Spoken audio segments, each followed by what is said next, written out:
Marami nga ang nagtatanong at nakakamiss na netizen kung bakit biglang nawala na ang actress na si Rufa Mae Quinto sa noontime show na It's Showtime. Nagpaalam na sa madlang people ang comedian actress na si Rufa Mae Quinto bilang hurado ng isa sa segment ng noontime show.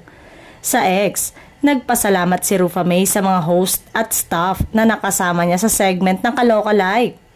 Hello mga friends, salamat muli madlang people and It's Showtime na nag-enjoy ako sa mga cast, staff, and crew, pati sa mga contestant ng Kaloka Like at sa audience at kohorado ko daily, ani Rufa.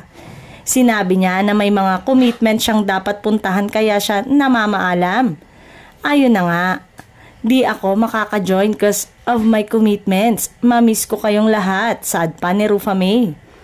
Matatandaan na laging trending sa social media si Rufa Mae dahil sa mga banter niya sa It's Showtime dahil nakakasabay siya sa bardagulan ng mga host.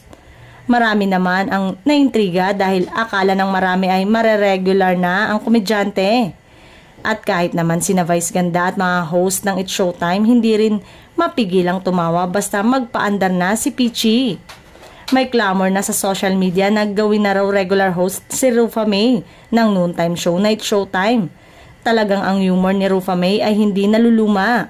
Hanggang ngayon, tanggap at natatawa pa rin talaga sa kanya ang mga manonood basta humirit na siya kaya naman marami ang nanghinayang.